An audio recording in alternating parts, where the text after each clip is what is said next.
So now let us see the right join. Right join is similar to left join, only that when we are doing the right join, all rows of the table B will be kept in the result set even if it is not present in the table A. Wherever the table A value is not present, we'll get null values. The syntax of right join is also same, only instead of left join we will write right join. Let us look at the example. So last time when we did left join, we were finding out against each sales order who was the customer, even if there were some records where we did not have customer names.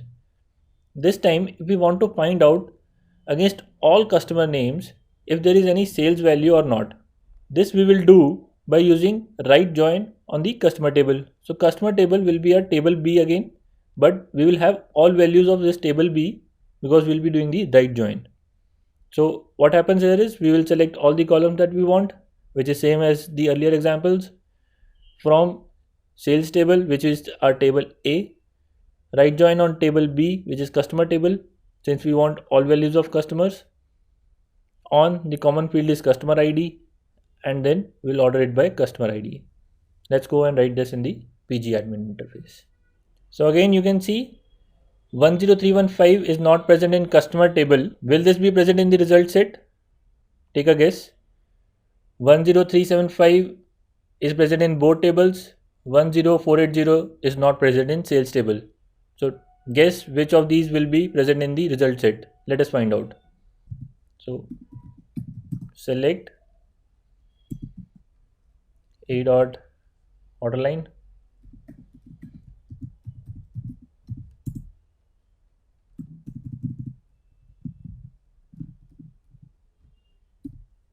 A dot product ID, A dot customer ID,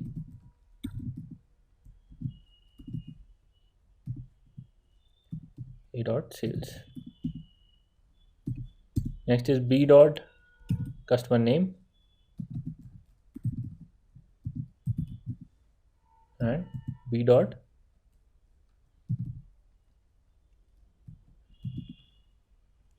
age. From table A is our sales table, 2015 as A, right join on customer table, customer 2060 as B, common field is customer ID,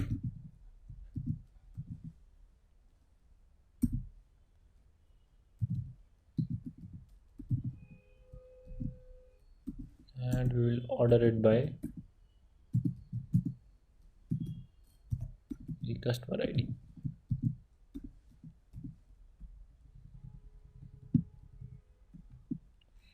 Run.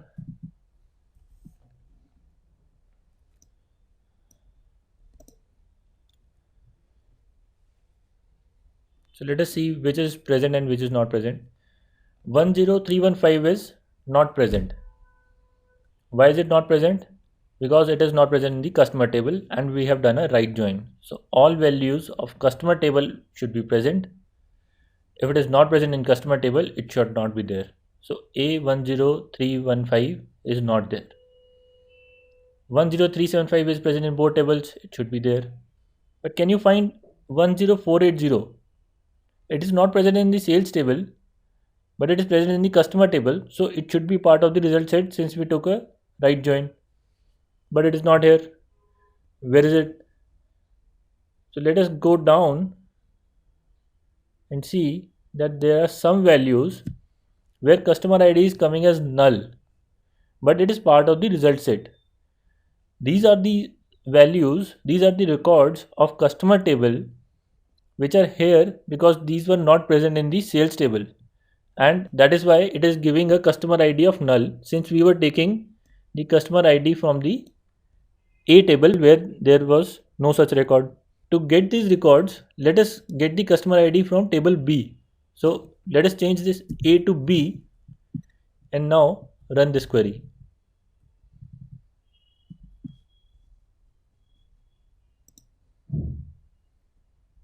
Now you can see here is your customer ID AA10480.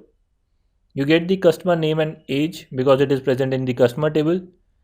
We are not getting the order line, product ID and the sales value because it is not present in the sales table.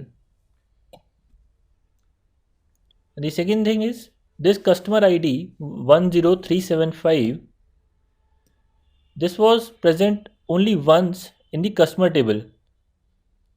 So when I told you that it is taking out all the records of customer table, you may have thought that it will give only one record in the result set for this customer ID.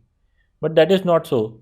Since there were 4 different order values in the sales table for this particular customer ID, the result set will have 4 different rows for this customer ID. This is the concept I was conveying in the last lecture also, that if you want single value in the customer table, you should ensure that the key that you are using should be primary or unique key in the other table. So this customer ID, if it was a unique key in the sales table, there would have been only one row. So this is how we use right join. In the next lecture, we will look at the outer join.